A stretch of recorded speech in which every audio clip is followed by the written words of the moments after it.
अस्सलाम वालेकुम ख़वातीन हज़रात और अज़ीज़ तलबा व तालिबात। आज मैं आपसे एक सवाल करना चाहता हूँ। आपने कभी नाम सुना है जंक्शंस का? ख़ास तौर पे अगर आपने ट्रेन में सफ़र किया हो तो फिर एक जंक्शन होता है, ठीक है?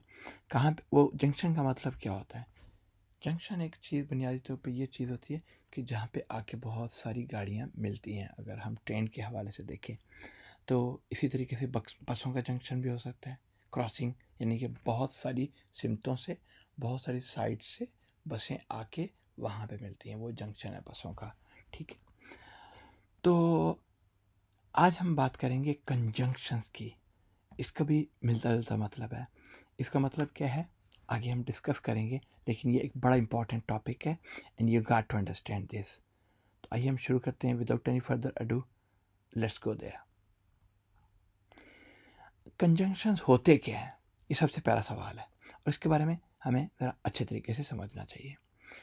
कंजंक्शंस बुनियादी तौर पे ऐसे लफ्ज़ होते हैं, ऐसे वर्ड्स होते हैं जो बहुत सारे वर्ड्स को, फ्रेजेस को, क्लॉजेस को और या फिर सेंटेंसेस को, किसी वर्ड्स को, फ्रेज को, क्लॉज को या सेंटेंस को, मुख्तलिफ सेंटेंसेस को जो कंबाइन करते हैं, जो मिलाते हैं, यानी कि मिलाने का काम है।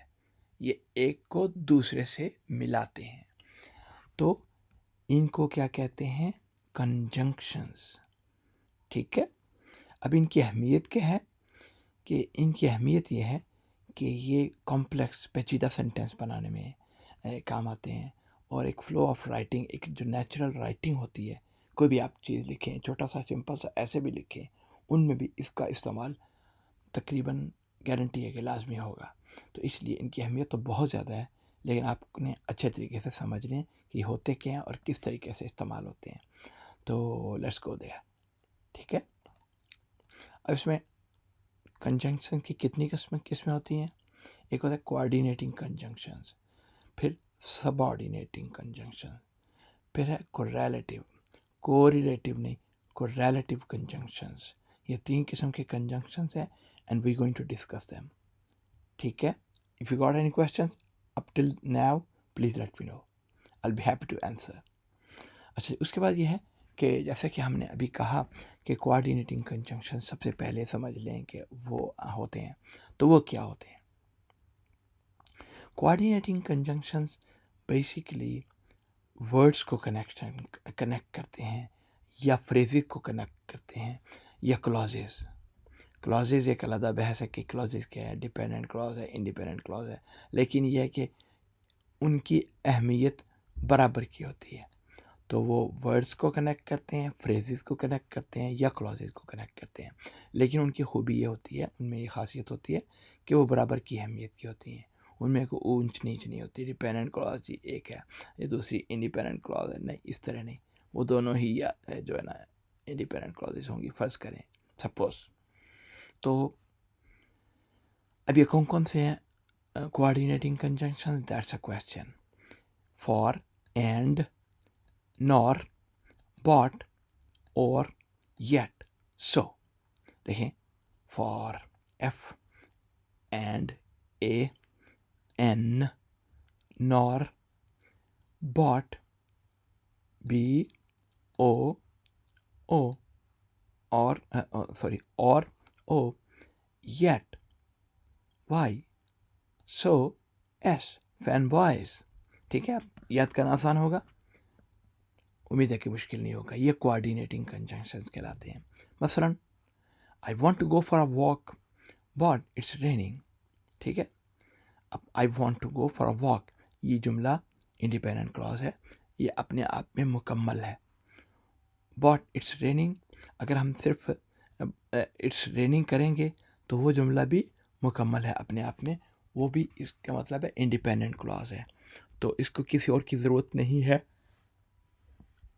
लेकिन हम यहाँ पे उन दोनों को मिला रहे हैं, उन दोनों क्लॉजेस को, इंडिपेंडेंट क्लॉजेस को मिला के हमने लिख दिया, हमने बीच में शामिल कर दिया कोऑर्डिनेटिंग कंजंक्शन बट। इसी तरीके से she likes apples and oranges, ये एंड जो है ये कोऑर्डिनेटिंग कंजंक्शन है। ये दो एक ही तरह की वर्ड्स को मिला रहे हैं, ठीक है। She likes apples and oranges. अच्छा, इसी तरीके से you can have T or coffee. आपको या तो टी मिलेगी या कॉफ़ी मिलेगी, ठीक है। आपने कौन सा डिसाइड करना है, that's entirely up to you. अच्छा, अब आप वो तो हो गए सिंपल, सब सिंपल से थे कोऑर्डिनेटिंग कंजंक्शन। सबऑर्डिनेटिंग कंजंक्शंस क्या होते हैं, आइए इसकी डेफिनेशन देखते हैं। तो अगेन मैं आपसे कह रहा हूँ कि अगर आपको क्वेश्चन समझ नहीं आए, कोई बात समझ नहीं आए, तो प्लीज़ डू आस्क मी। अब ये कंजंक्शंस क्या होते हैं कि ये एक डिपेंडेंट क्लॉज को इंडिपेंडेंट क्लॉज के साथ मिलाते हैं, कनेक्शन। ये कनेक्शन उनका बनाते हैं, कनेक्ट करते हैं, एक दूसरे के साथ मिलाते हैं। एक होती है डिपेंडेंट क्लॉज, एक होती है इंडिपेंडेंट क्लॉज। अब ये एक पूरा डिफरेंट टॉपिक है and we need to cover it इंशाल्लाह एट ए लाइटर स्टेज। लेकिन फॉर द टाइम बीइंग मैं आपको क्या बता रहा हूँ, बताना ज़रूरी है आपके लिए। इंडिपेंडेंट क्लॉज को पहले समझ लेते हैं। इंडिपेंडेंट क्लॉज एक ऐसी क्लॉज होती है कि अगर उसको हम जुमले के तौर पे भी लिखें तो वो पूरी होगी, उसको किसी और वर्ड्स की ज़रूरत नहीं होगी। लेकिन डिपेंडेंट क्लॉज जो है अपना मतलब अदा करने के डिपेंड करेगी, यानी कि वो किसी पे मुनहसर होगी, वो किसी और लफ्ज़ पे। उसके बगैर डिपेंडेंट क्लॉज जो है वो एज ए सेंटेंस अपना वजूद बरकरार नहीं रख सकती।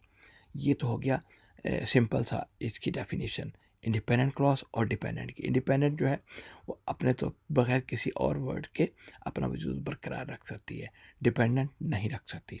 अब इसकी एग्जांपल्स कौन कौन सी हैं, बिकॉज, ऑल्दो, सिंस, अनलेस।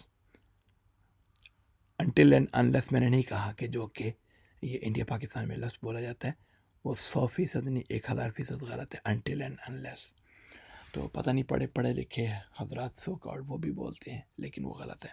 अच्छा, because, although, since, unless, while, when, if, as, though, ये सारी की सारी ये आपको याद करनी पड़ेंगी। इसका कोई मैं वर्ड आपको नहीं बता सकता, बना के नहीं दे सकता, लेकिन you got to remember them.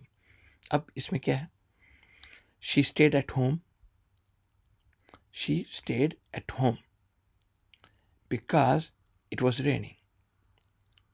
इस तरीके से ऑल्दो, बिकॉज जो है वो यहाँ पे सबऑर्डिनेटिंग क्लॉज हो गई। Although he was tired, he finished his work.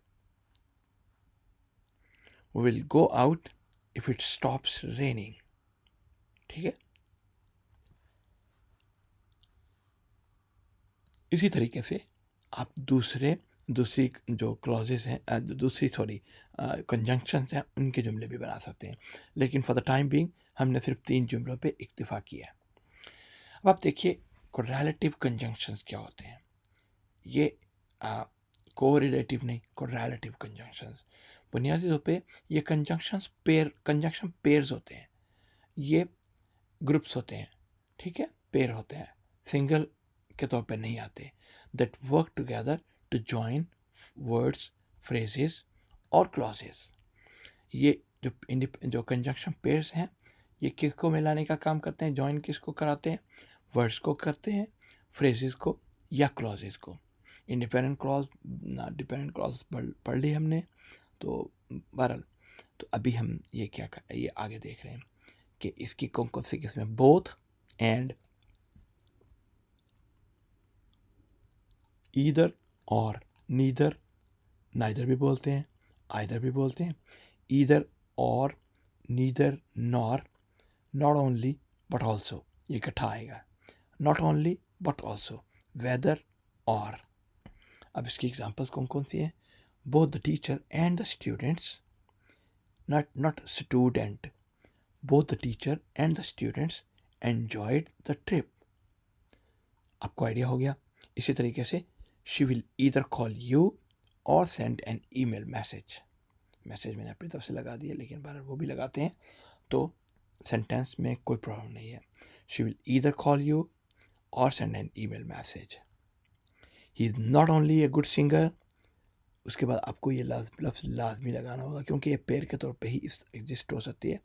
He is not only a good singer, but also an excellent dancer, ये लाजमी आपको लगाना पड़ेगा। ठीक है, अब एग्जांपल्स हम देख लेते हैं कोऑर्डिनेटिंग कंजंक्शंस की। She was tired yet she finished her homework. She was tired yet she finished her homework. इसी तरीके से सबऑर्डिनेटिंग कंजंक्शन क्या होता है? सबऑर्डिनेटिंग कंजंक्शन ये होते हैं विल स्टार्ट द मीटिंग, जैसे कि आपको बताया था, व्हेन एवरीवन अराइव्स। ठीक है, वो एक इंडिपेंडेंट क्लॉज होती है, एक डिपेंडेंट क्लॉज होती है। अच्छा, उसके बाद कोरिलेटिव कंजंक्शन, ही नीदर ड्रिंक्स नॉर स्मोक्स, ना तो वो ड्रिंकिंग करता है ना वो स्मोकिंग करता है। अच्छा, कोऑर्डिनेटिंग कंजंक्शंस की डिटेल अगर आपको और एग्जांपल्स देखना चाहें तो she is happy for she passed her exam, ये कोऑर्डिनेटिंग कंजंक्शन है जो पहली वाली किस्म में। एंड ये एडिशन ना, she bought apples and oranges, उसने एप्पल्स और ऑरेंजेस खरीदे। नॉर नेगेटिव एडिशन है ना, he doesn't like T nor does he like coffee. इस सेंटेंस में क्या है, सिर्फ नॉर आया है, तो हमने नीदर नॉर नहीं किया, सिर्फ नॉर, तो इसलिए ये जो है यहाँ पे कोऑर्डिनेटिंग कंजंक्शन ही कहलाएगी। अच्छा, बट होता है किसी चीज़ का ऑपोजिट शो करने के लिए। She is young but she is very responsible. होता क्या है कि जो यंग होते हैं आमतौर पे वो ज़्यादातर रिस्पॉन्सिबिलिटी नहीं लेते, लेकिन ये है कि यहाँ पे उसने कहा है, कंट्रास्ट दिया है, she is young but she is very responsible. दोनों बज़ाहिर मुतज़ाद चीज़ें मालूम होती है, ऑपोजिट मालूम होती है, लेकिन इस जुमले के हिसाब से वो दोनों इसमें उस एक ख़ातून में, लड़की में जो भी एग्जिस्ट करती हैं, इसलिए बट बोला है। और का मतलब होता है choice. Would you like tea or coffee? कोई भी मेहमान आता है आपके पास तो उसे आप पूछते हैं would you like tea or coffee. अब इसी तरीके से कंट्रास्ट होता है yet. It was cold yet he went swimming. So result के मतलब में आता है it was raining so we stayed indoors. बारिश हो रही थी इसलिए हमने घर के अंदर ही रहे हम। सबऑर्डिनेटिंग कंजंक्शंस इन डिटेल, इसमें एग्जांपल्स कौन कौन सी है? बिकॉज है जो कि रीज़न के मतलब में आता है। She stayed home because she was sick. इस तरह ऑल्दो है, कंट्रास्ट में के मतलब में आता है, बिल्कुल किसी का कंपैरिजन करना हो। Although it was raining they went hiking, बारिश होने के बावजूद भी वो हाइकिंग पे चले गए। सिंस टाइम और रीज़न को बताता है। She has been happy since she got the job, यानी जॉब लेने के बाद से वो हैप्पी है, खुश है। टाइम और रीज़न को बता रहे हैं। Unless condition, you won't succeed unless you try, you won't succeed unless you work hard.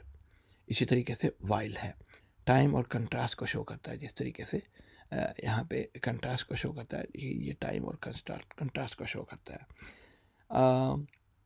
और वाइल एक आपको वैसे तो एक ये डिफरेंट टॉपिक है, लेकिन फॉर द टाइम भी बता देता हूँ। वाइल चीज़ ऐसी होती है जब एक टाइम पे दो काम हो रहे हों। मसलन he read a book while waiting for the बस।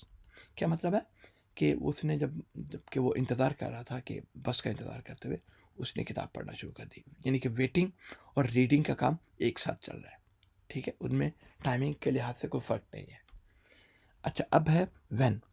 Time, call me when you arrive, call me when you got some time. ठीक है, बेशुमार एग्जांपल्स हो सकती हैं, बेशुमार वेरिएशंस हो सकती हैं, लेकिन ये है कि आपको ये समझनी है। उसके बाद if will go if it stops raining. ठीक है, अब इसी तरीके से as reason time, she smiled as she listen to the music. Sorry, example अगली मैं आपको नहीं दिखा सकता, मेरी कुछ गलती की वजह से वो नज़र नहीं आ रही। अच्छा, कोरिलेटिव कंजंक्शंस क्या होते हैं? कोरिलेटिव जैसे कि मैंने आपको बताया था पेयर के हवाले से है। She both sings and dances, either you can either come with us और स्टे होम।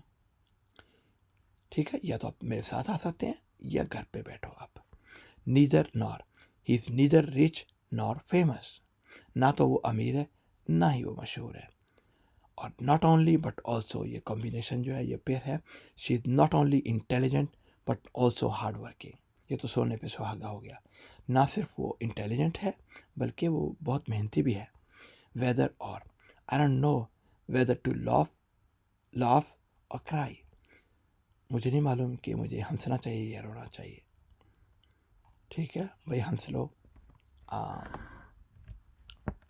सेहत के लिए अच्छा होता है। अच्छा, अब पहली एक्सरसाइज के हवाले से आते हैं कि उसमें आपने कंजंक्शन आपने इन सेंटेंसेस में अपने ना तलाश करने हैं और ये फिर बताना है कोऑर्डिनेटिंग कंजंक्शंस हैं, सबऑर्डिनेटिंग कंजंक्शंस हैं या कोरिलेटिव कंजंक्शंस हैं। She likes coffee but she prefers T. ये एग्जाम्पल पहले से दी हुई कोऑर्डिनेटिंग है। He will succeed if he works hard, subordinating. She is not only smart but also kind, correlative. ठीक है, अब दूसरी क्या है, ये आपने ऐसे तो हिंट दिए हुए हैं, लेकिन बहरहाल आप इस बारे में भी सोचिए। If you got any more examples, इंशाल्लाह डेफिनेटली प्रोवाइड यू दोस। तो फिर the blanks with appropriate conjunctions, जो फिर आपने जो खाली जगह पुर करनी है जो भी मुनासिब कंजंक्शन होगी उसके साथ। I was tired so I went to bed early. She will come if it unless it rains. If भी हो सकता if it rains, well, she will come unless it rains. You can बताओ, you can either go to the park or stay home, जो combination है। ठीक है, इसमें आपने कोरिलेटिव कंजंक्शन इस्तेमाल करना है। इसी तरीके से आप ये देखिए, combine the following sentences using appropriate conjunctions. She likes apples, she likes oranges. इनको इन दो सेंटेंसेस को हमने इकट्ठा करना होगा, तो क्या करेंगे ये आपने सोचना है। हिंट दिया हुआ है, he is rich, he is not happy.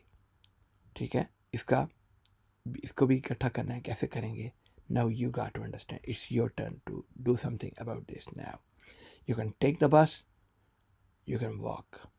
अब इसको कैसे करना है इकट्ठा, आप बताइए। इसी तरीके से इसमें कॉमन एरर्स क्या होती हैं और आपने किस तरीके से अवॉइड करनी है उन एरर्स को कंजंक्शंस के हवाले से। He is tired and he will not go there. ये and he will not go there, he is tired, वो थका हुआ है और वो नहीं जाएगा। ये कुछ अजीब सा लफ्ज़ लगता है। And so he will not go there, he is tired so he will not go there, ये करेक्ट है। इसी तरीके से she is happy because she passed her exam but she worked hard, ये भी लॉजिकली बात गलत है। ठीक है, यहाँ पे she is happy because she passed her exam and she worked hard, क्योंकि दोनों बातें मिलती जुलती हैं। एग्ज़ाम पास हो गया क्योंकि उसने वर्क बहुत मेहनत की थी, अब इसमें वो खुश है। अब एग्जांपल्स और कॉम्प्लेक्स सेंटेंसेस में क्या है कि she was tired so she went to bed early, he stayed up late because he had a lot of work to do. अच्छा, she will either call you or send you an email message. तो दोस्तों, ये था कुछ conjunctions का अहवाल। तो उम्मीद है कि आप जो रेलवे लाइन के हवाले से ये बात समझ गए होंगे, कंजंक्शंस किस बला का नाम है और ये उनकी कौन कौन सी किस्में हैं और कहाँ कहाँ पे इस्तेमाल होती हैं। तो उम्मीद है आज का लेसन आपके लिए मुफीद होगा। तो इंशाल्लाह मिलते हैं अगले लेसन पे। उस वक्त तक के लिए अल्लाह हाफिज़, सलाम अलैकुम एंड टॉक टू लाइट। सलाम अलैकुम।